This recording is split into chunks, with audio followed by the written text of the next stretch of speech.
अस्सलाम वालेकुम dear students, welcome to the channel again. आपको मालूम है कि इस चैनल के अंदर आपको बायोलॉजी की और उसके अलावा स्टडी की ट्रिक्स मिलती हैं। आज हम बात करने जा रहे हैं गैसेस एक्सचेंज इन ऑर्गेनिजम्स। ये टॉपिक आज हम फर्स्ट टाइम स्टार्ट कर रहे हैं। इसमें से कोई भी ऐसा लेक्चर पहले अपलोड नहीं किया गया, तो आज से हम ये पूरा चैप्टर क्लियर करेंगे।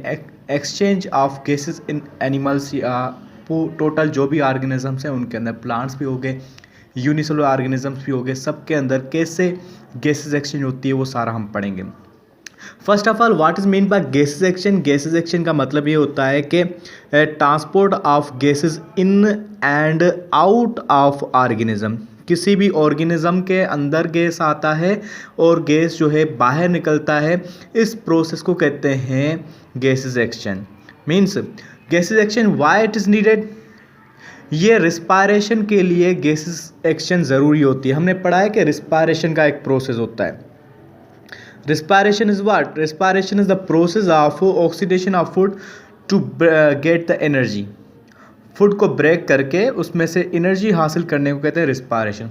अब हमें पता है कि रिस्पायरेशन का जो प्रोसेस होता है वो दो हिस्सों पे मुश्तमिल होता है। एक होता है ऑर्गेनिज्मिक लेवल, दूसरा होता है सेलुलर लेवल पे। एक होता है ऑर्गेनिज्मिक लेवल पे, दूसरा सेलुलर लेवल पे होता है। सेलुलर लेवल पे हमने डिस्कस कर लिया है कि बायोएनर्जेटिक्स चैप्टर के अंदर कि सेल कैसे किस तरह से जो है ना डेवलप करता है अपनी एटीपीज़, ठीक है, वो ग्लूकोज को तोड़ के, और ग्लूकोज कैसे बनता है वो हमने फोटोसिंथेसिस में पढ़ लिया है। अभी यहाँ पे हमें पढ़ना है कि ऑर्गेनिज्मिक लेवल पे गैसेस एक्सचेंज कैसे होती है, ठीक है। ऑर्गेनिज्मिक लेवल पे और सेलुलर लेवल पे गैस एक्सचेंज कैसे होती है, ये सारा हमने पढ़ना है ना। ऑर्गेनिज्मिक लेवल पे मींस सिर्फ गैस इनसाइड द बॉडी है और आउटसाइड द बॉडी, फिर सेल तक जाती है, पहुंचती है, उससे हमारा रिलेशन नहीं है, ठीक है। सेल के अंदर जाके जो रिस्पायरेशन जो प्रोसेस है वो जाके उसमें से एनर्जी निकलती है, ये हमारा काम की बात नहीं है। लेकिन सेल के अंदर भी जो है ऑक्सीजन जाएगी और कार्बन डाइऑक्साइड निकलेगी बाहर, तो ये भी सारा हम पढ़ेंगे इसके अंदर गैसेस एक्सचेंज के अंदर, ठीक है। नाउ गैसेस एक्सचेंज प्लांट्स के अंदर भी ज़रूरी है और एनिमल्स के अंदर भी ज़रूरी है बहुत, ठीक है। एनिमल्स के अंदर सिर्फ और सिर्फ एक काम के लिए गैसेस एक्सचेंज ज़रूरी है, वो है रिस्पायरेशन। लेकिन प्लांट्स के अंदर गैसेस एक्सचेंज इसलिए ज़रूरी है क्योंकि उसके अंदर दो प्रोसेस होते रहते हैं, एक फोटोसिंथेसिस, दूसरा रिस्पायरेशन। सेम ये दो प्रोसेस होते हैं प्लांट्स के अंदर। प्लांट्स डे के टाइम पे कार्बन डाइऑक्साइड ज़्यादा लेते हैं क्योंकि फोटोसिंथेसिस का प्रोसेस ज़्यादा हाई रेट पे चल रहा होता है, ठीक है। और ऑक्सीजन जो है कम लेते हैं क्योंकि ऑक्सीजन वाला प्रोसेस जो है फोटोसिंथेसिस का प्रोसेस उसके जो है अगर कॉन्टेस्ट में करें तो उस पर कम होता है, ठीक है। तो अब कार्बन डाइऑक्साइड और ऑक्सीजन का प्रोसेस चलता रहता है। एक ऐसी पॉइंट होती है प्लांट्स के अंदर जिसको बोलते हैं कंपनसेशन पॉइंट। कंपनसेशन पॉइंट वो पॉइंट होती है जिसमें प्लांट्स के अंदर रेट ऑफ फोटोसिंथेसिस और रेट ऑफ रिस्पायरेशन दोनों सेम हो जाते हैं, ठीक है। तो वो टाइम होता है डान एंड डस्क का, डान एंड डस्क का, ठीक है। इस टाइम पे जो है ना फोटोसिंथेसिस का रेट, क्योंकि इस टाइम पे लाइट जो है बिल्कुल धीमी हो जाती है, तो फोटोसिंथेसिस का प्रोसेस भी चल रहा होता है लेकिन बहुत स्लो, और जो रिस्पायरेशन का प्रोसेस है वो तो हमेशा चलता रहता है, तो दोनों बैलेंस हो जाता है। तो इतनी गैसेस एक्सचेंज इसके बीच में नहीं होती, वही ऑक्सीजन यूज़ होता है, वही कार्बन डाइऑक्साइड यूज़ होता है, तो उसको कहते हैं डान एंड डस्क और कंपनसेशन पॉइंट। अभी हमारा टॉपिक ये है कि गैसेस एक्सचेंज जो है ज़रूरी होती है, जो भी हमने पढ़ लिया अभी के गैसेस ट्रांसपोर्ट से ज़रूरी है कि रिस्पायरेशन के प्रोसेस के लिए और फोटोसिंथेसिस के प्रोसेस के लिए, ठीक है। अब हम पढ़ते हैं कि गैसेस एक्सचेंज होने के लिए क्या पॉइंट्स होना ज़रूरी हैं, ठीक है। कौन सी चीज़ें प्रॉपर्टीज़ होनी चाहिए गैसेस एक्सचेंज के लिए कि भाई नीड्स, मतलब कौन से अगर चीज़ें होंगी तो ही गैसेस एक्सचेंज हो पाएगी, अदरवाइज नहीं हो पाएगी। तो हम ये पढ़ते हैं कि फैक्टर्स कौन से होते हैं जिसकी वजह से गैसेस एक्सचेंज हो पाएगी, ठीक है। गैसेस एक्सचेंज होने के लिए कौन से फैक्टर्स होना इंतहाई ज़रूरी है। तो तीन मेन फैक्टर्स होते हैं गैसेस एक्सचेंज के लिए, वो ज़रूरी है इंतहाई। एक होता है डिफ्यूजन ग्रेडियंट, हम इसको डिटेल में भी पढ़ते हैं कि ये क्या चीज़ है, क्यों ज़रूरी है। डिफ्यूजन ग्रेडियंट, दूसरा होता है इसका moist respiratory surface.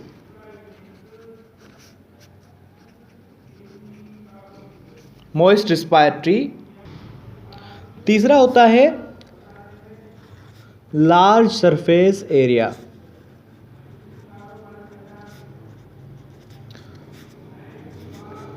To volume ratio. अगर आपको इस तरह से जो वीडियो देखने में टेंशन हो रही है, थोड़ी मुश्किलात हो रही, तो इसको आप मोबाइल को उस लेआउट में ले आएँ, पोर्ट्रेट में ले आएँ, तो आपको सही तरीके से नज़र आएगा। जैसे स्क्रीन आपको समझ में आए उस तरह से आप कर लें, ठीक है। Large surface area to volume ratio. Large surface area to volume ratio, ये 3 कैरेक्टर्स या फैक्टर्स होना ज़रूरी होता है किसी भी गैसेस को ट्रांसपोर्ट होने के लिए, किसी भी लिविंग ऑर्गेनिज्म के अंदर गैस एक्सचेंज के लिए। एक डिफ्यूजन ग्रेडियंट का मतलब ये है कि ग्रेडियंट मतलब कंसंट्रेशन का इम्बैलेंस होना बहुत ही ज़रूरी होता है किसी भी गैस को ट्रांसपोर्ट होने के लिए। हमने पढ़ा है सेल मेम्ब्रेन के दौरान कि डिफ्यूजन का एक प्रोसेस होता है जिसमें movement of molecules from higher concentration to lower concentration. तो डिफ्यूजन हम चाहते हैं कि हमारे अंदर गैसेस एक्सचेंज भी हो, लेकिन उसके लिए एनर्जी नहीं चाहिए हो कि भाई गैस को अंदर डालने के लिए हमें एनर्जी चाहिए हो, गैस को बाहर निकालने के लिए हमें एनर्जी चाहिए हो, फिर ज़्यादातर एनर्जी इसी में ही चली जाएगी बंदे की, ठीक है। तो हम चाहते हैं कि कुछ एनर्जी रिलैक्सिंग प्रोसेस हो ना, तो डिफ्यूजन का प्रोसेस होता है। हमें पता है डिफ्यूजन का प्रोसेस वो होता है जिसके अंदर गैसेस जो है ट्रांसमिट होते हैं किसी भी सेल मेम्ब्रेन के ज़रिए, तो जो वो होते हैं फ्रॉम हायर कंसंट्रेशन टू हमेशा lower concentration, higher to low. तो यहाँ पे भी जब हम गैसेस ट्रांसमिट होने की बात कर रहे हैं ऑर्गेनिज्मिक लेवल पे गैसेस एक्सचेंज की, तो यहाँ पे भी डिफ्यूजन ग्रेडियंट होना ज़रूरी है। मींस बाहर कंसंट्रेशन अगर ऑक्सीजन की ज़्यादा होगी तो ही जो है अगर अंदर साइड में ऑक्सीजन कम होगा तो ही ऑक्सीजन ईजिली अंदर जा पाएगा, वरना नहीं जा पाएगा, ठीक है। तो उस तरह से हमारी बॉडी में क्या होता है, कार्बन डीऑक्सीनेटेड ब्लड जो है आ जाता है लंग्स में, वो कार्बन डाइऑक्साइड से भरा होता है। As compare to carbon dioxide oxygen बहुत कम होता है, तो इस वजह से ऑक्सीजन हमारी बॉडी में डायरेक्टली डिफ्यूजन के प्रोसेस के जरिए उसके अंदर कैपिलरीज के अंदर चली जाती है। अगर ये ऐसा नहीं होता तो नहीं। और कार्बन डाइऑक्साइड जो हम ऑक्सीजनेटेड ब्लड ले रहे हैं, हम सांस जब लेते हैं ऑक्सीजन उसमें अल्वियोलाई में बहुत होती है, तो कार्बन डाइऑक्साइड कैपिलरीज में बहुत होती है। कैपिलरीज से कार्बन डाइऑक्साइड की कंसंट्रेशन हाई है तो उसमें अल्वियोलाई के अंदर चली जाती है, अल्वियोलाई से फिर बाहर चली जाती है। और जो अल्वियोलाई जो है हमारी लंग्स के अंदर ऑक्सीजन से ज़्यादा भरी हुई होती है, तो कार्बन डाइऑक्साइड के लिए अंदर जो है इजीली चली जाती है, क्योंकि डिफ्यूजन ग्रेडियंट पैदा होता है। इसी तरह से डिफ्यूजन ग्रेडियंट होना बहुत ही ज़रूरी है, ठीक है। दूसरा होता है प्रेजेंस ऑफ मॉइस्ट सरफेस। देखो डिफ्यूजन का प्रोसेस वहाँ पे ही फास्ट होता है जहाँ पे मॉइस्ट सरफेस होगी। मॉइस्ट सरफेस ही ग्रेडियंट पैदा करती है। तो जो भी आप लिविंग ऑर्गेनिजम्स के अंदर देखेंगे कि जिसके अंदर रिस्पायरेशन का जहाँ पे भी प्रोसेस होता है, जैसे हमारी रिस्पायरेशन से ये भी मॉइस्ट होती है, ठीक है। जो अर्थवार्म है वो भी मॉइस्ट प्लेसेस में रहता है, तभी उसके अंदर रिस्पायरेशन गैस एक्सचेंज ठीक से होती है, तो ये होना ज़रूरी है। तीसरी पॉइंट है हमारे पास large surface area to volume ratio. जहाँ से गैसेज एक्सचेंज हो रही है, ठीक है, क्या हो रही है, गैसेज एक्सचेंज हो रही है, तो वहाँ पे जो एरिया है उसका सरफेस एरिया बहुत होना चाहिए। अब सरफेस एरिया का मतलब ये है कि वॉल्यूम रेशो, वॉल्यूम एक कोई चीज़ है उसके अंदर ऐसे लेंथ ब्रीथ वगैरह हाइट हम कर लें तो उसका वॉल्यूम बहुत होगा, लेकिन सरफेस एरिया अगर कम है, सरफेस एरिया कहते हैं बाहरी सतह को ना, वो जितना कम होगा उतना ट्रांसपोर्ट कम होगा। देखो एक जगह पे हमने ये किया है कि भाई ये सेल है, इसका सरफेस एरिया इतना है, फॉर सपोज जो ना 10 सेंटीमीटर स्क्वायर है फॉर सपोज, या मिलीमीटर स्क्वायर है, तो एक 10 मिली सेंटीमीटर स्क्वायर है, दूसरा है 20 सेंटीमीटर स्क्वायर, ठीक है, सेंटीमीटर स्क्वायर। तो इसमें से सबसे ज़्यादा गैसेस ट्रांसपोर्ट होने का चांसेस इसमें होगा, क्योंकि ये प्रोवाइड करता है ज़्यादा,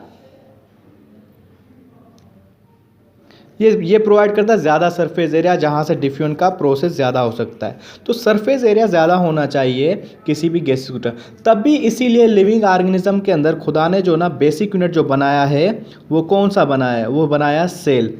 अगर खुदा चाहता हमारे अंदर को बड़ी बड़ी चीज़ें भी बना सकता था ना, कि कोई जैसे ब्रिक की तरह बड़ी बड़ी चीज़ों का हमें बना लेता, लेकिन सबसे स्मॉलेस्ट चीज़ें बनाई हैं वो सेल बनाई, क्योंकि जितने ज़्यादा छोटे सेल्स होंगे उतने ज़्यादा जो है ना सरफेस एरिया बढ़ेगा। क्लियर है? सरफेस एरिया उसका बढ़ेगा जिसके सेल्स ज़्यादा छोटे होंगे, सेल्स छोटे होंगे, छोटी चीज़ों में सरफेस एरिया बढ़ता है। अभी आप कहेंगे सरफेस एरिया छोटी चीज़ों में कैसे बढ़ता है, इसका मैं कॉन्सेप्ट अभी आपको क्लियर करता हूँ। देखो फॉर सपोज हमें जो ना एक ऑर्गेनिज्म है, अगर हमारे पास जो ना एक बड़ा सेल होता, एक बड़ा क्यूबिडल सेल उठाते हैं हम, ठीक है, उसका जो एरिया है हमारे पास, सरफेस एरिया जो हम निकालते हैं कितना है, ठीक है। ये जो उसकी साइड्स हैं, साइड्स हमेशा क्यूबिक की होती हैं, 6 साइड्स होती हैं, 6 साइड्स होती हैं, और हर साइड की जो एरिया हम निकालते हैं, एरिया का फार्मूला क्या होता है, लेंथ इनटू ब्रीथ, ठीक है। तो 6 इंटू इसका जो एरिया में, एरिया जो है, एक एरिया यहाँ पे एरिया इस साइड की हम ले लें तो इसका 30/30 का है, ठीक है। तो हम 6 इंटू 30/30 करेंगे तो हमारे पास क्या रिजल्ट आएगी, 3 इंटू 3, 30 इंटू 30,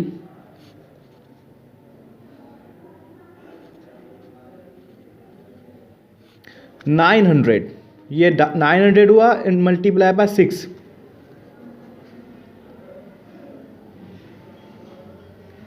ये हो गया 5400, ये 5400 हो गया। इसका एरिया बनेगा 5400 सेंटीमीटर स्क्वायर या मिलीमीटर स्क्वायर, कुछ भी कह दो, ठीक है। हम जस्ट सपोज करें, अगर इसकी जगह पे यहाँ पे होते छोटे सेल्स, एक क्यूब के अंदर जो ना छोटे सेल्स बहुत आ जाएंगे, छोटे सेल्स बहुत आ जाएंगे, ऐसे ऐसे छोटे सेल्स। तो जितने ज़्यादा छोटे सेल्स होंगे उतना ज़्यादा सरफेस एरिया होगा, ये हमें कॉन्सेप्ट क्लियर करना है, ठीक है। तो ये कैसे होता है, देखो अब फॉर सपोज इसका जो है ना, इसकी भी साइड्स कितनी होंगी, इस एक क्यूब के अंदर जो ना 27 तक ये आ जाएंगे छोटे सेल्स। तो 27 सेल्स को हमने मल्टीप्लाई किया 6 साइड से, हर किसी की 6 साइड होगी और हर साइड जो ना 10/10 की है, तो इसकी हमारे पास क्या रिजल्ट होगी, 10/10 हुआ 100 मल्टीप्लाई 6, ये हो गया 600, 600 को आप 27 से मल्टीप्लाई करो, 27 मल्टीप्लाई बाय 600, 0 0